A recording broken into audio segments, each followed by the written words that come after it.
Hello friends, তো যারা মধুপুর বানারস থেকে বর্ডারের মাল নিয়ে আসছো ভাই, মহিদিপুর, হিলি, ঘোচাডাঙ্গা, তাদেরকে বলি আমার গাড়িও লোড করছে মধুপুর বানারস ইউপি থেকে। তো মহিদিপুরের মাল নিয়ে এলে ভাই 2 ঘন্টা লেট হলে পার্টি ভাড়ার টাকা কেটে নিচ্ছে রে ভাই। 10,000, 15,000, 20,000 করে কেটে নিচ্ছে 2 ঘন্টা লেট হলে। 6টায় বর্ডার বন্ধ, যদি গাড়ি 4টের জায়গায় 7টায় ঢুকে, 5টার জায়গায় 7টায় ঢুকে, 2 ঘন্টা লেট হলেই তাহলে চিন্তা করো রাস্তাঘাটের ব্যাপার। যদি জামজুম থাকতেই পারে, কোনো জায়গায় অ্যাক্সিডেন্ট হলো, জাম পড়লো, কিংবা কোনো জায়গায় ব্রিজে গাড়ি ফাড়ি খারাপ হলো, তো জাম তো লাগবে। তো 2 ঘন্টা লেগে এই লঙ্কার ভাড়া কেটে নিচ্ছে বাংলাদেশের বর্ডারের মালে।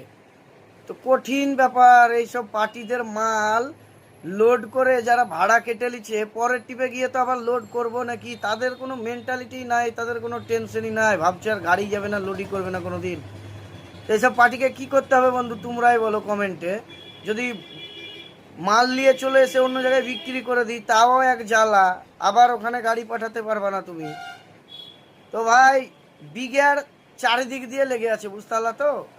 গাড়ি লোড দিচ্ছে, লোড দেওয়ার টাইমে সোনামুখী ভাই, জান পাখি, বাবারে ট্রেনে এসো, ভালোভাবে এসো, দেখে শুনে।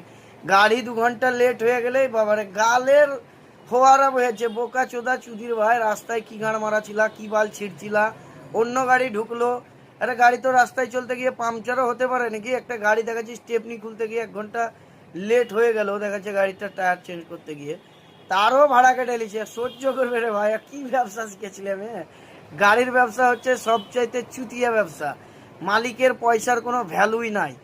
রাস্তাঘাটে সাইকেল নিয়ে যাচ্ছে, এক মদ মাতাল এসে সাইকেল গাড়ির সামনে ঢুকে যাবে, সাইকেল ভেঙে যাবে, বলবে দাও 10,000 টাকা দাম, তাই বলবে। বুঝতে পারলা তো, এই হচ্ছে কাহানি ভাই।